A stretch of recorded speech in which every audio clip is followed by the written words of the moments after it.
Health science की series में जो अगला टॉपिक है वो है सर्कुलेटरी सिस्टम, यानी कि परिसंचरण तंत्र। ओके, तो आप यूपीपीसीएस के किसी भी एग्जाम की तैयारी कर रहे हो, खासकर हेल्थ एजुकेशन ऑफिसर की, तो ये टॉपिक आपके लिए बहुत इंपॉर्टेंट है। हर साल हर बार यहाँ से क्वेश्चन डेफिनेटली बनते हैं। ये आयोग के फेवरेट टॉपिक्स में से एक है। ठीक है, तो दोस्तों इस टॉपिक में हम समझेंगे इसके कुछ मुख्य घटकों के बारे में। जो पहला है वो है ब्लड। पहला है ब्लड यानी रक्त। ये हम देखेंगे कि असल में रक्त होता क्या है। ठीक है, और दूसरा हम समझेंगे हार्ट यानी कि हृदय। हृदय ये काम कैसे करता है, इसका क्या फंक्शन है। ठीक है, इसके बारे में भी हम डिटेल में समझेंगे। और थर्ड, कुछ हम PYQs भी सॉल्व करेंगे जो कि गत वर्षों के क्वेश्चन पेपर से उठाए गए हैं, और ये आपकी एक कंप्लीट तैयारी होगी इस टॉपिक को लेकर। ठीक है, आई होप आप अंत तक बने रहेंगे। चलिए शुरू करते हैं। और उसके भी पहले मैं आपसे बताना चाहूँगा कि अगर आपको HEO यानी कि हेल्थ एजुकेशन ऑफिसर या किसी भी एग्जामिनेशन के लिए आपको एक गाइडेंस चाहिए, एक मेंटरशिप चाहिए, तो आप मुझसे मेरे टेलीग्राम चैनल पर जुड़ सकते हैं। ठीक है, टेलीग्राम चैनल पर आप मुझसे जुड़ सकते हैं। और ओके, ठीक है, और किसी भी और आप अगर आपकी प्रिपरेशन में, अगर आपकी तैयारी में अगर मेरा वीडियो जरा भी आपका हेल्प किया, मेरा जरा भी अगर कंट्रीब्यूशन रहा, योगदान रहा, तो आप इस चैनल को सब्सक्राइब करें और टेलीग्राम ज्वाइन करें। ठीक है, चलिए शुरुआत करते हैं। तो नमस्कार दोस्तों, मैं प्रोफेसर शिवम पांडे आपका स्वागत करता हूं द ऑफिस पॉइंट पर। देखिए, सबसे पहला जो टॉपिक है, जो सबसे पहला पॉइंट है इस वीडियो का, वो है ब्लड यानी कि रक्त। रक्त या ब्लड। अब समझते हैं कि जो ब्लड है ये वही असली ईंधन है, यानी कि ये एक फ्यूल है, ये एक ईंधन है जो हमारे शरीर को जिंदा रखता है, जो हमारे हार्ट में डाला जाता है, और हार्ट क्या करता है, उसे पूरे के पूरे अंगों तक, पूरे के पूरे अंगों के भागों तक उसको पंप करता है। ठीक है, आइए समझते हैं इसके बारे में डिटेल में। ओके, तो सबसे पहले जो ये ब्लड है, ये आप ध्यान रखिए कि ये एक फ्लूइड कनेक्टिव टिश्यू है, यानी कि ये एक ऊतक है। ये बहुत इंपॉर्टेंट है। अगर क्या एग्जाम में आता ही आता है। ठीक है, कि हार्ट क्या है, ये कोशिका है, ऊतक है, ऑर्गन है, क्या है, तो ये क्या है, एक ऊतक है। ठीक है, ये एक तरल संयोजी ऊतक है, ये आप ध्यान रखिए, ये बहुत इंपॉर्टेंट है। ऑलराइट, इसके बाद अगर एक कोई नॉर्मल हेल्दी इंसान है, कोई एक हेल्दी वयस्क है, तो उसके बॉडी में लगभग 7% ब्लड होता है।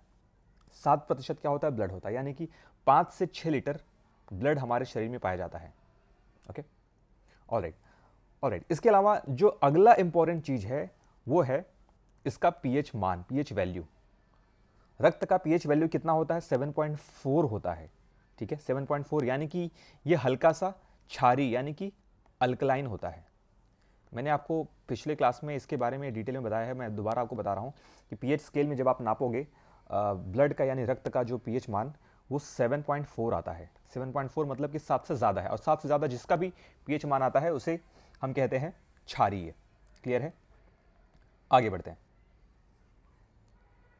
अब हम देखते हैं कि ये जो रक्त है, इसका संगठन क्या, इसका कंपोजिशन क्या है, रक्त में क्या क्या चीज़ें पाई जाती है। ठीक है, तो जो सबसे इंपॉर्टेंट है वो है प्लाज्मा। ठीक है, अगर आप इस तरीके से देखिए, अगर आपको रक्त के कंपोजिशन को देखना है तो आप इसे 2 मेन घटकों में बांट सकते हैं। पहला है प्लाज्मा और दूसरा है कॉर्पस्कल्स यानी कि रक्त कोशिकाएं। ठीक है, इसी दो चीजों से मिलकर बनता है हमारा पूरा रक्त, यानी कि हमारा ब्लड। आइए समझते हैं। जो प्लाज्मा होता है ये रक्त का 55% भाग ये कवर करता है। ठीक है, और ये क्या होता है, ये लिक्विड होता है, मोस्टली ये लिक्विड होता है, और इसके अंदर 90% पानी होता है। प्लाज्मा के अंदर 90% पानी होता है। आप रक्त का जो अवस्था है, जो स्टेटस है, ये है लिक्विड। रक्त का लिक्विड होने का रीजन ही क्या है कि उसमें प्लाज्मा पाया जाता है, इसी वजह से ये तरल है। ठीक है, इसके अलावा रक्त का जो सेकंड पार्ट है, जो सेकंड कंपोजिशन है, वो है ब्लड कॉर्पस्कल्स यानी कि रक्त कोशिकाएं, जो कि 45% भाग कवर करती हैं, और ये कोशिकाएं ठोस अवस्था में पाई जाती हैं। बिल्कुल ठीक है, और इसके 3 मेन खिलाड़ी हैं। अगर आप पूछें कि ब्लड कॉर्पस्कल्स क्या होते हैं, तो मैं आपको बताऊंगा कि ब्लड कॉर्पस्कल यानी कि रक्त कोशिकाओं के 3 इंपॉर्टेंट घटक हैं। एक है आरबीसी, दूसरा है डब्ल्यूबीसी और तीसरा है प्लेटलेट्स। ठीक है, आप इनके बारे में आप ऑलरेडी काफ़ी अच्छे से जानते होंगे। आइए इसके बारे में थोड़ा सा और समझते हैं। ओके, जो आरबीसी है, आरबीसी को एरिथ्रोसाइट भी कहते हैं, ये इंपॉर्टेंट है। आरबीसी को क्या कहते हैं? एरिथ्रोसाइट्स भी कहते हैं। Exam point of view this is important, ये इंपॉर्टेंट है। ठीक है, और इन आरबीसी का काम क्या होता है? ये हमारे शरीर में, ये हमारे रक्त में ऑक्सीजन कैरी करते हैं, ऑक्सीजन का संवहन करते हैं ये। ठीक है, ओके, और ये इनके अंदर हीमोग्लोबिन पाया जाता है। This is also important. इन्हीं आरबीसीज के अंदर हीमोग्लोबिन पाया जाता है। ठीक है, और इनका जो लाइफ स्पैन यानी कि इनका जो जीवन काल होता है ये वो 120 दिन का होता है। मतलब क्या कि हर 120 दिन में अगर कोई आरबीसी आपके शरीर में है, रक्त में है, एक कण है। आरबीसी क्या होता है? बेसिकली एक कण होता है। ठीक है, उस कण का जो जीवन काल है वो सिर्फ 120 दिन का है। यानी कि इस 120 दिन के बाद में जो हमारा रक्त है, वो जो रक्त कणिकाएं हैं वो मर जाती हैं और फिर से नया रक्त कोशिकाएं ये पैदा होती हैं। इसलिए कहा जाता है कि आप ब्लड को डोनेट करते रहिए। ठीक है, क्यों? क्योंकि वो ब्लड वैसे भी 120 दिन में मर जाने वाला है। ठीक है, और नया ब्लड आने वाला है।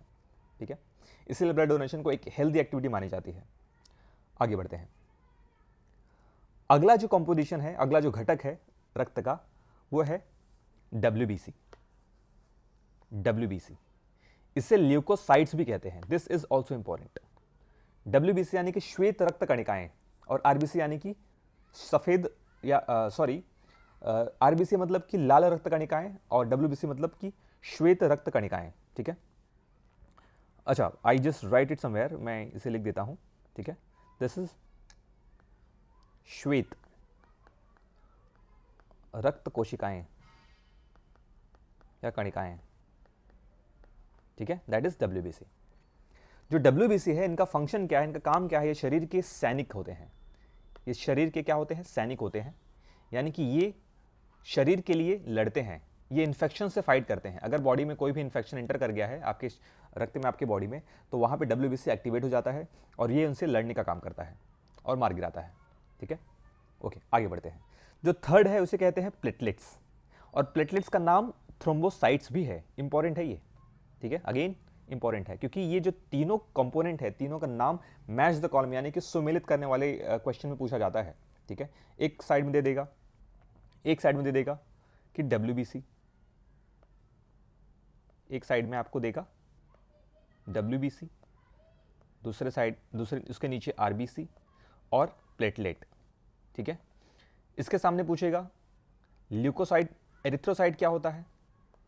एरिथ्रोसाइट, फिर लिख देगा ल्यूकोसाइट, फिर लिख देगा थ्रोम्बोसाइट।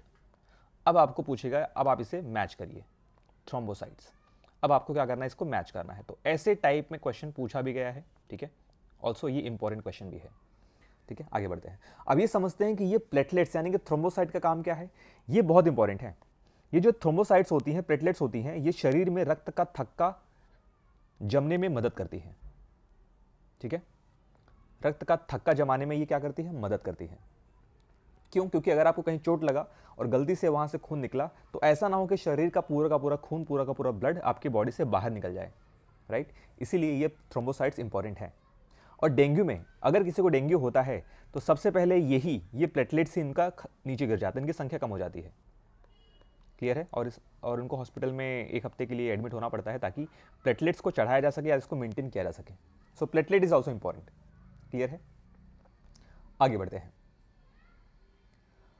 ये तो रहा ब्लड के बारे में यानी रक्त के बारे में। अब हम बात करते हैं हमारे मेन हीरो यानी कि हमारे इस टॉपिक के मेन हीरो हार्ट के बारे में बात करते हैं, जिसे आप कहते हैं मानव हृदय और इनकी संरचना। सबसे पहले हम इनका लोकेशन देखते हैं। सबसे पहले आप देखिए कि हार्ट ये एक्चुअली में दिखता कैसा है। ये हार्ट का शेप है, आप यहां देख पा रहे हैं, ये है एक्चुअली हार्ट का शेप। ठीक है, this is the shape of the heart. आप बनाते कैसा है? ये बिल्कुल भी नहीं है। ठीक है, ये बिल्कुल भी नहीं है, ये हार्ट का असली शेप है। अब बात करते हैं इसका लोकेशन। इसका लोकेशन क्या है? ये आप देख सकते हैं हमारे शरीर में ये इसका लोकेशन है। देखिए, शरीर में बिल्कुल भी मध्य में, हल्का सा ये लेफ्ट में टिल्टेड होता है, झुका होता है, ये इसका लोकेशन हमारे शरीर में, ठीक है। आगे बढ़ते हैं। ये थोरासिक कैविटी यानी कि वक्ष गुहा की ओर थोड़ा झुका रहता है, ठीक है, और इसके ऊपर एक कवरिंग होती है, ठीक है, इसके ऊपर एक प्रोटेक्टिव लेयर होती है, ठीक है, एक प्रोटेक्टिव लेयर होती है। उस लेयर को हम कहते हैं pericardium. This is important, this is actually very important. Question ये पूछा जाता है कि हार्ट के हृदय के ऊपर की कवरिंग को, सुरक्षा परत को हम क्या कहते हैं? उसे हम कहते हैं पेरिकार्डियम, ठीक है, इट इज पेरिकार्डियम। ये इंपॉर्टेंट है। अब आपको यहाँ दिख रहा होगा कि दिख रहा होगा कि पेरिकार्डियम कहाँ होता है और दिखता कैसा है। तो ये जो आपको एक परत दिख रही है, एक झिल्ली, इसे ही कहते हैं pericardium. This is pericardium. Clear है? आगे बढ़ते हैं।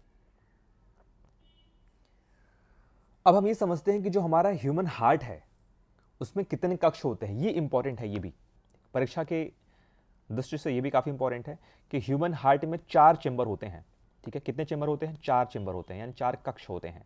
अगर आप पूछो फिशेस यानी मछलियों में कितने चेंबर होते हैं? 2 चेंबर होते हैं। क्या चेंबर क्या होते हैं मैं आपको समझाऊंगा अभी, ठीक है। ये कक्ष क्या होते हैं मैं आपको समझाऊंगा। उसके अलावा कॉकरोच में कितने चेंबर होते हैं? कॉकरोच में 13 चेंबर होते हैं। ये भी इंपॉर्टेंट है, ये भी पूछा जाता है, ठीक है। कॉकरोच में कितने चेंबर होते हैं? कॉकरोच में टोटल 13 चेंबर होते हैं, ठीक है। ऐसा नहीं कि कॉकरोच में 13 हार्ट होते हैं, चेंबर्स होते हैं, ये कक्ष होते हैं। इसके बारे में हम आगे डिटेल में समझते हैं, ठीक है। आगे बढ़ते हैं। जो 4 चेंबर में से जो सबसे पहला चेंबर है वो है राइट आर्टरियम। राइट आर्टरियम यानी कि दायां अलिंद, ठीक है। जो दूसरा चेंबर है उसे कहते हैं राइट वेंट्रिकल यानी दायां निलय। जो तीसरा चेंबर है वो है लेफ्ट आर्टरियम यानी कि बायां अलिंद, और चौथा है लेफ्ट वेंट्रिकल यानी कि बायां निलय, ठीक है। अब मैप में, अब डायग्राम में हम देखते हैं ये कहाँ कहाँ सिचुएटेड है, कहाँ इनकी लोकेशन कहाँ है, ठीक है। जो राइट आर्टरियम है ये क्या करता है? ये अशुद्ध रक्त पूरे शरीर से ये रिसीव करता है, प्राप्त करता है, ठीक है। राइट आर्टरियम क्या करता है? पूरे शरीर से अशुद्ध रक्त प्राप्त करता है, ठीक है। ये है आपका राइट आर्टरियम यानी कि दायां अलिंद, ठीक है। ये है दायां अलिंद और ये है बायां अलिंद, ठीक है। दायां अलिंद और बायां अलिंद। ये है राइट वेंट्रिकल यानी कि दायां निलय और ये है बायां निलय। क्लियर है? आगे बढ़ते हैं। अब जो राइट वेंट्रिकल है यानी कि दायां निलय है, इनका काम क्या है? ये इम्प्योर ब्लड लंग्स की तरफ छोड़ते हैं, भेजते हैं। मतलब शरीर में जितने भी पूरे शरीर से अशुद्ध रक्त कलेक्ट करने का काम होता है, प्राप्त करने का काम होता है राइट आर्टरियम का यानी कि दाएं अलिंद का, और उसे फेफड़ों की तरफ भेजने का काम कौन करता है? Right ventricle. यहां फेफड़े हैं, ठीक है, इसके तरफ भेजने का काम करता है। क्यों भेजा जाता है? शुद्ध करने के लिए। उसके बाद ये जो शुद्ध होकर जो रक्त आता है ये दोबारा हार्ट में आता है इस तरफ, और यहाँ पे इसमें ऑक्सीजन ऐड होके, ठीक है, ऐड हो गया रहता है। उसके बाद ये पूरे शरीर में फिर से भेज दिया जाता है। इस तरीके से ये हमारा हार्ट काम करता है। ये क्लियर है? तो आगे बढ़ते हैं, ठीक है। आपको याद रखने लायक क्या चीज़ें हैं कि हार्ट के कितने कक्ष होते हैं? 4 कक्ष होते हैं। कौन कौन से? Right atrium, right ventricle, left atrium और लेफ्ट वेंट्रिकल। आगे बढ़ते हैं, ठीक है। ये भी मैंने आपको बता दिया ऊपर ही, ठीक है। आगे बढ़ते हैं। इसके बाद मैकेनिज्म ऑफ सर्कुलेशन यानी कि परिसंचरण की क्रियाविधि कैसे होती है, यही मैंने आपको ऊपर समझाया है, ठीक है। ओके, इसके अलावा शरीर में, मानव शरीर में जो ब्लड होता है, सर्कुलेशन यानी कि परिसंचरण के समय ये शरीर में 2 बार गुजरता है, इसीलिए हम इसे कहते हैं डबल सर्कुलेशन यानी कि दोहरा परिसंचरण, ठीक है। कैसे? मैंने आपको समझाया। एक बार पूरे शरीर से जो अशुद्ध रक्त है वो राइट आर्टरियम में आता है, रिसीव होता है, प्राप्त होता है। उसके बाद ये जो राइट वेंट्रिकल है, ठीक है, ये इसको दोबारा ये इसको क्या करता है? फेफड़ों तक ले जाता है ताकि इसको शुद्ध किया जा सके। और फिर क्या होता है? शुद्ध करने के बाद में इसे दोबारा हार्ट में लाया जाता है और यहाँ से फिर दोबारा पूरे शरीर में इसका ट्रांसफर किया जाता है। इस तरीके से 2 बार एक सर्कुलेशन में, एक परिसंचरण में जो रक्त है वो 2 बार हमारे हार्ट में एंटर होता है, इसीलिए हम इसे कहते हैं डबल सर्कुलेशन यानी कि दोहरा परिसंचरण। ठीक है, ओके, आगे बढ़ते हैं। ये है हमारे हार्ट का मैकेनिज्म यानी कि परिसंचरण की क्रियाविधि। इसके बाद जो अगला टॉपिक है वो है ब्लड वेसल यानी कि रक्त वाहिकाएं। रक्त वाहिकाएं ये इंपॉर्टेंट है। तो हमारे शरीर में 2 रक्त वाहिकाएं हैं, मैंने आपको ऊपर ही बताया। एक है आर्टरीज, दूसरा है वेन यानी कि धमनी और शिराएं, धमनी और शिरा। ठीक है, तो इसमें याद रखने लायक क्या चीजें हैं? जो धमनियां हैं, जो आर्टरी हैं, ये प्योर ऑक्सीजनेटेड यानी कि शुद्ध रक्त इनके अंदर होता है, शुद्ध रक्त का प्रवाह करती हैं। ठीक है, और जो वेन यानी कि शिराएं होती हैं, इनके पास अशुद्ध रक्त होते हैं। ठीक है, अच्छा आप ये समझिए कि शुद्ध रक्त और अशुद्ध रक्त मतलब क्या? शुद्ध रक्त मतलब कि रक्त जिसके अंदर सिर्फ ऑक्सीजन हो, रक्त के साथ साथ उनमें ऑक्सीजन मिला हुआ हो। और अशुद्ध रक्त मतलब क्या? कि रक्त के साथ साथ उनके अंदर ऑक्सीजन ना होके उनके अंदर कार्बन डाइऑक्साइड हो। इसे हम कहते हैं अशुद्ध रक्त यानी कि इम्प्योर डीऑक्सीजनेटेड ब्लड। ठीक है, आगे बढ़ते हैं। इसमें एक एक्सेप्शन भी है। देखिए, मैंने आपको बताया कि जितने भी आर्टरियां होती हैं, जितनी भी धमनियां होती हैं, उनके अंदर शुद्ध रक्त होता है, और जितने भी वेन यानी कि शिराएं होती हैं, उनके अंदर अशुद्ध रक्त होता है। ठीक है, लेकिन यहां पे एक अपवाद है। जो पल्मोनरी आर्टरी है यानी कि फुफ्फुस धमनी, जो फेफड़ी की धमनी है, इसके अंदर अशुद्ध रक्त होता है। ये एक अपवाद है, इसे आप नोट करिए, और एग्जाम पॉइंट ऑफ व्यू ये बहुत इंपॉर्टेंट बन जाता है। बहुत बार पूछा गया है प्रश्न। ठीक है, क्योंकि आपको हमेशा यही याद रहता है कि जो आर्टरीज होती हैं, कोई भी आर्टरी हो, कोई भी धमनी हो, उसमें शुद्ध रक्त ही होता है, लेकिन ऐसा नहीं है। जो पल्मोनरी आर्टरी यानी कि जो फुफ्फुस धमनी होती है, जो फेफड़ी की धमनी होती है, उनके अंदर अशुद्ध रक्त होता है। और यहां बिल्कुल अपोजिट। ठीक है, ठीक है, मैंने आपको ऊपर बताया कि जो शिराएं होती है उसमें अशुद्ध रक्त होता है, लेकिन जो फुफ्फुस शिराएं होती हैं उनके अंदर शुद्ध रक्त होता है। ठीक है, आगे बढ़ते हैं। इसके बाद कुछ और तथ्य, कुछ और फैक्ट देखते हैं आर्टरीज और वेन के बारे में। जो आर्टरीज या धमनियां होती हैं, इनकी जो दीवारें होती हैं, ठीक है, ये मोटी और इलास्टिक होती, लचीली होती हैं। लेकिन जो वेन यानी शिराएं होती हैं, इनकी जो दीवारें होती हैं, मतलब कि उस धमनियों के यानी कि उस पाइप का जो आउटर कवरिंग होता है, ये है पाइप, उसका आउटर कवरिंग, ये क्या होती है? पतली होती है, थिन होती है। ठीक है, ऑलराइट। इसके बाद ये सबसे इंपॉर्टेंट है। आपने सुना होगा कि हार्ट में वॉल लगता है। आपने सुना होगा कि किसी का हार्ट का वॉल खराब हो गया है, वॉल बदलवाना है। ठीक है, वो वॉल होता क्या है वो समझते हैं। जो आर्टरी होती है, इसमें वॉल एब्सेंट होता है, अनुपस्थित होता है। आर्टरीज यानी कि धमनियों में वॉल नहीं होता है, लेकिन वेन यानी कि शिराओं में ये वॉल प्रेजेंट होता है। इनका काम क्या है वो समझते हैं। ये जो वॉल्व होता है, ये क्या करते हैं? ये उल्टे प्रवाह को रोकते हैं। मतलब क्या कि जैसे कि हमारे शरीर में, हमारे धमनियों में, ठीक है, और हमारे शिराओं में जब रक्त का प्रवाह होता है इस डायरेक्शन में, इस दिशा में, ठीक है, तो ऐसा भी चांसेस तो हैं कि ये जो रक्त है ये दोबारा आने ना लगे, ये दोबारा लौटे ना। तो इसी को रोकने के लिए ये वॉल उपस्थित होता है। आप यहां देख सकते हैं कि एक बार यहां से जब रक्त गया, ये वॉल क्या हुआ? यहां बंद हो गया। अब ऊपर से रक्त यहां से आ नहीं पाएगा। इससे क्या होता है? इसका मतलब बहुत आसान भाषा में समझिए कि जो वॉल होता है, ये शुद्ध रक्त और अशुद्ध रक्त को मिक्स होने से बचाते हैं। ये क्या करते हैं? शुद्ध और अशुद्ध रक्त को मिक्स होने से बचाते हैं ये वॉल। ये इंपॉर्टेंट है। ठीक है, आगे बढ़ते हैं। इसके बाद है कैपिलरीज यानी कि केशिकाएं।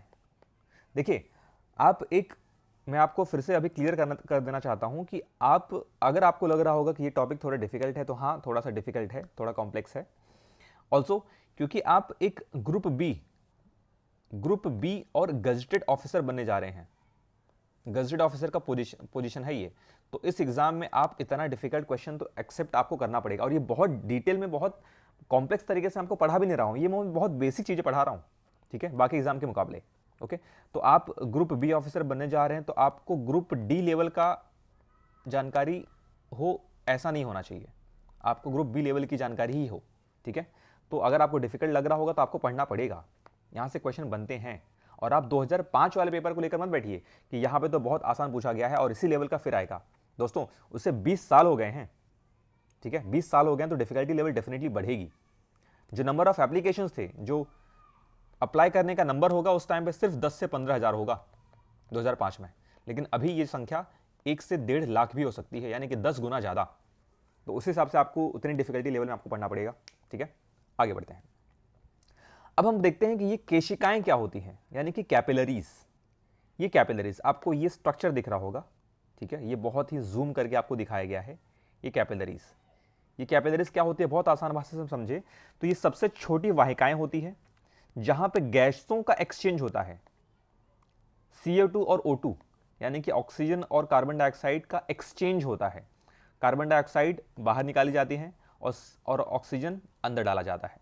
ये जो आदान प्रदान है ये इन्हीं केशिकाओं में होता है, इसे हम कहते हैं कैपिलरीज। ठीक है, सीधा सीधा जवाब। आगे बढ़े, परफेक्ट। अब हम समझते हैं कि ब्लड ग्रुप के बारे में, कि ये ब्लड ग्रुप क्या है। ब्लड ग्रुप यानी कि रक्त समूह।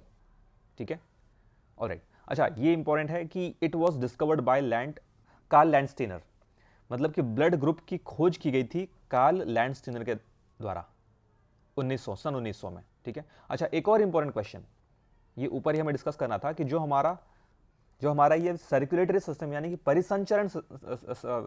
परिसंचरण तंत्र है, परिसंचरण तंत्र, इसका खोज किसने किया था? ये भी इंपॉर्टेंट क्वेश्चन है, काफी बार पूछा गया है। तो इसका खोज किया था विलियम हार्वे ने, विलियम हार्वे। ठीक है, ये आप नोट कर लीजिए, कहीं लिख लीजिए, William Harvey. William Harvey, William Harvey ने रक्त परिसंचरण तंत्र का खोज किया था और ब्लड ग्रुप का खोज किया था कार्ल लैंडस्टीनर ने, कार्ल लैंडस्टीनर। क्लियर है, आगे बढ़ते हैं। अब इसके बारे में समझते हैं कि जो ब्लड ग्रुप होता है, यानी कि ब्लड रक्त समूह को 4 भाग में बांटा गया है। वो क्या क्या है? Group A, group B, group AB और O। ठीक है, ये रहा 4 ग्रुप। अब इसके बाद आपने सुना होगा कि सर यहाँ पॉजिटिव नेगेटिव तो नहीं है। आपने सुना होगा positive A negative, B positive B negative, इस तरीके की चीज़ आपने सुना होगा। ठीक है, तो ये क्या होती है? इसे पॉजिटिव और नेगेटिव को हम कहते हैं रीसस फैक्टर। अगर आप इसे में A पॉजिटिव या B नेगेटिव लगा दें तो ये A रीसस पॉजिटिव और रीसस नेगेटिव हो जाएगा। रीसस मतलब क्या होता है? ये पहली बार एक बंदर में, रीसस बंदर में खोजा गया था, ये नेगेटिव और पॉजिटिव वाला। उसी के बाद से हम इसे कहते हैं रीसस फैक्टर। ठीक है, ये या तो पॉजिटिव होता है या तो नेगेटिव होता है। आगे बढ़े, ओके। देखिए यहां से जो जो मैं आपको पॉइंट्स बढ़ा रहा हूं ये बहुत इंपॉर्टेंट है। ठीक है, हेल्थ एजुकेशन ऑफिसर होने के नाते आपको ये तो बिल्कुल पता होना चाहिए और ये बहुत ही बेसिक इंफॉर्मेशन है। ठीक है,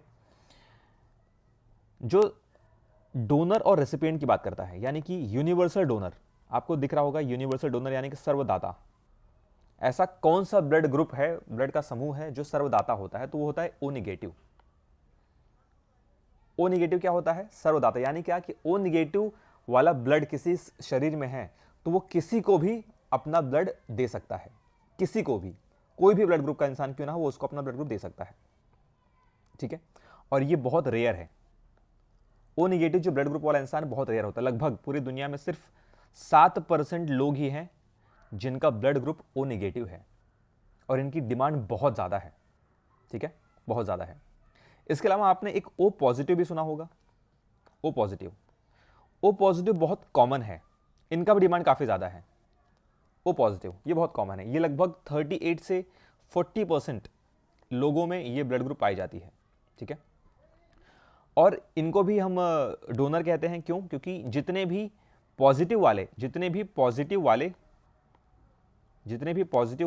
ब्लड ग्रुप हैं, A पॉजिटिव या B पॉजिटिव, उन सब में आप O पॉजिटिव दे सकते हो, सिर्फ पॉजिटिव वाले में, नेगेटिव वाले में नहीं। ठीक है, आगे बढ़ते हैं। इसके बाद है कि दूसरा है यूनिवर्सल रेसिपिएंट यानी कि सर्वग्राही। तो सर्वग्राही ब्लड ग्रुप कौन सा है? तो वो है AB पॉजिटिव। ये आप याद रखिए, इंपॉर्टेंट है ये। AB पॉजिटिव क्या है? सर्वग्राही, यानी कि ये किसी का भी ब्लड ये ले सकता है। ऐसे ब्लड ग्रुप के लोग किसी का भी खून ले सकते हैं, एक्सेप्ट कर सकते हैं। क्लियर है, गुड। आगे बढ़ते हैं। अब हम बात करते हैं कुछ इंपॉर्टेंट पॉइंट्स के बारे में जो कि एग्जाम के लिए बहुत इंपॉर्टेंट हो सकते हैं, बहुत ज़रूरी है। ठीक है, तो जो सबसे पहला है वो है ब्लड प्रेशर, रक्तचाप। ओके, तो जो रक्तचाप है वो नॉर्मल कितना होना चाहिए? 120/80, 120/80 ये नॉर्मल होना चाहिए। और रक्तचाप नापने की जो मशीन है, जो इंस्ट्रूमेंट है, उसे हम कहते हैं स्फिग्मोमैनोमीटर। दिस इज इंपॉर्टेंट, ये एग्जाम पॉइंट ऑफ व्यू ये बहुत इंपॉर्टेंट है। आप इसे 2 स्टार मार्क कर सकते हैं, 3 स्टार मार्क कर सकते हैं, ठीक है। स्फिग्मोमैनोमीटर, इसी के मदद से, इसी के हेल्प से हम क्या करते हैं? रक्तचाप को नापते हैं, ठीक है। और वो 120 जो मैंने आपको बताया, 120 क्या है? सिस्टोलिक है, यानी कि ये संकुचन है, और 80 क्या है? शिथिलन है, यानी कि रिलैक्सेशन है, ठीक है। जो दूसरा पॉइंट है वो है पेसमेकर, ठीक है। पेसमेकर क्या होता है ये हम समझते हैं। देखिए, हमारा जो हार्ट है, दिस इज आवर हार्ट, इस हार्ट में बिल्कुल राइट आर्ट्रियम पे, यानी कि दायां अलिंद पे एक मसल होता है, एक मांसपेशी होती है जिसे आप कहते हैं एसे नोड। एसे नोड यानी कि साइनो आर्ट्रियल नोड। इस एसे नोड का काम क्या है? ये एसे नोड क्या करती है? हमारे हार्ट को, हमारे हृदय को एक इलेक्ट्रिक सिग्नल प्रोवाइड करती है, एक इलेक्ट्रिक सिग्नल प्रोवाइड करते हैं, जिसके वजह से हमारा हार्ट धड़कता है, बीट करता है, ठीक है। जैसे कि किसी भी मोटर को एक इलेक्ट्रिसिटी यानी कि एक ईंधन की जरूरत पड़ती है, या तो ईंधन उसमें आप डालो, ठीक है, तभी वो चलेगा। वैसे ही किसी भी हार्ट के लिए ये ऐसे नोड बहुत इंपॉर्टेंट है। ये इसको इलेक्ट्रिक सिग्नल देने का काम करते हैं, जिसके वजह से ही हार्ट हमारा क्या करता है? धड़कता है और ब्लड को पूरे शरीर में पंप करता है। बहुत केसेस में कैसा होता है, किसी का ये नोड खराब हो जाता है, किसी बीमारी की वजह से, किसी भी कारण की वजह से नोड खराब हो गया, तो अब हमारा हार्ट काम कैसे करेगा? पंप कैसे करेगा? तो उसी को हटा के हम पेस मेकर लगाते हैं। ये एक मशीन है, बिल्कुल ये एक मशीन है जिसको आपके हार्ट के अंदर फिट किया जाता है, और 10 साल 15 साल इसका लाइफ स्पैन यानी जीवन काल होता है। हर 10 साल 15 साल में इसको बदलना पड़ता है, उसे हम कहते हैं पेस मेकर। तो पेस मेकर क्या करता है? ये वही काम करता है जो काम हमारा ऐसे नोड करता है। ये हमारे हार्ट को इलेक्ट्रिक सिग्नल प्रोवाइड करता है, बिजली प्रदान करता है, जिसके वजह से हमारा हार्ट पंप करे, धड़के, और पूरे शरीर में रक्त का प्रसार हो, ठीक है। इंपॉर्टेंट ये है कि इसका लोकेशन क्या है? ये दाएं अलिंद में स्थित होता है, ऐसे नोड, ठीक है। आगे बढ़ते हैं। उसके बाद हार्ट की जो साउंड है वो धक धक नहीं, वो लब डब होता है, लब डब, ठीक है, ये आप याद रखिए। इसके अलावा जो दूसरा पॉइंट है वो है ईसीजी। ईसीजी का फुल फॉर्म बहुत इंपॉर्टेंट है, ये आप याद रखिए। ईसीजी का फुल फॉर्म होता है इलेक्ट्रोकार्डियोग्राफ। इसका काम क्या है? ये हार्ट संबंधित बीमारियों का पता लगाता है। अगर आपके हार्ट में कोई दिक्कत है, कोई बीमारी है, तो ये इसका पता लगाता है, ठीक है, ओके। इसके अलावा हिपैरिन क्या होता है? हिपैरिन हमारे शरीर में, ठीक है, थक्का जमने से रोकता है, खून का थक्का जमने से रोकता है heparin. This is important, okay, this is also important exam point of view. आगे बढ़ते हैं। तो ये रहा हमारा पूरा हार्ट के बारे में, हमारे पूरे परिसंचरण तंत्र के बारे में एक कंप्लीट इंफॉर्मेशन और एक कंप्लीट स्टडी, ठीक है। आई एम डैम श्योर कि इतना इंफॉर्मेशन लेने के बाद में आपसे कोई भी क्वेश्चन गलत नहीं होगा इस टॉपिक का, ठीक है। और अगर हम इस टॉपिक के कुछ PYQs, कुछ प्रश्न का भी हम प्रश्नों को भी हल कर लें, तो ये हमारा एक बेहतरीन प्रिपरेशन हो जाएगा। तो आइए इस प्रश्नों के बारे में देखते हैं। जो सबसे पहला प्रश्न है वो है, किस रक्त समूह को सर्वदाता कहते हैं? ठीक है, यूनिवर्सल डोनर किस रक्त समूह को कहा जाता है? आपको मैंने ऑलरेडी बताया कि that is O negative. O negative आप कहते हो यूनिवर्सल डोनर, यानी कि ये किसी को भी अपना खून प्रदान कर सकता है। जो दूसरा प्रश्न है, कौन सी वाहिका हृदय से फेफड़ों तक अशुद्ध रक्त ले जाती हैं? ठीक है, डीऑक्सीजनेटेड यानी कि इम्प्योर ब्लड कौन सी धमनियां ले जाती हैं? ठीक है, कौन सी ये वाहिका ले जाती है? तो उसका नाम है पल्मोनरी आर्टरी। ठीक है, ये इंपॉर्टेंट है, मैंने आपको बताया, इसमें आपको कंफ्यूज होने की जरूरत नहीं। जो अपवाद वाला मैंने आपको पॉइंट बताया था, ये वही है। ठीक है, आगे बढ़ते हैं। क्वेश्चन 3 है, हृदय का प्राकृतिक पेसमेकर यानी कि ऐसे नोड जिसे आप कहते हो, ये किस कक्ष में स्थित होता है? ये होता है राइट आर्ट्रियम यानी कि दाएं अलिंद में। इंपॉर्टेंट है, याद रखना। ठीक है, दाएं अलिंद में। जो अगला प्रश्न है, मानव शरीर में लाल रक्त कणिकाओं का औसत जीवन काल कितना होता है? औसत जीवन काल कितना होता है? तो वो होता है 120 दिन। मैंने आपको बताया कि 120 दिन के बाद वो कोशिकाएं मर जाती हैं और नई कोशिकाएं उत्पन्न होती हैं, उनका निर्माण होता है। ठीक है, आगे बढ़ते हैं।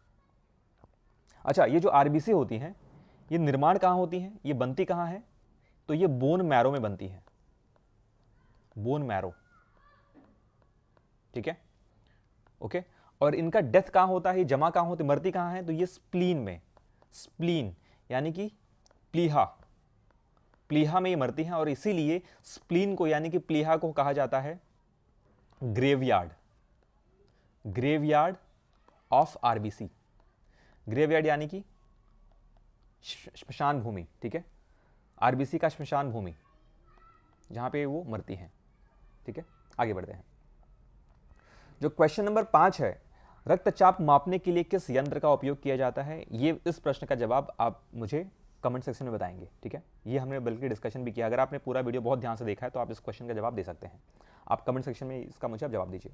और ये रही हमारी एक कंप्लीट प्रिपरेशन इस टॉपिक पे। इस टॉपिक से कोई भी क्वेश्चन आता है तो I am damn sure, I guarantee you कि आप उसे छोड़ नहीं सकते, आप उसे बहुत सही अच्छे तरीके से आप उसे हल करेंगे, ठीक है। दोस्तों, ये रहा हमारा पूरा प्रिपरेशन, और इसमें अगर आपको कोई भी डाउट है तो आप मुझे टेलीग्राम पे या कमेंट के माध्यम से पूछ सकते हैं, ठीक है। जय हिंद।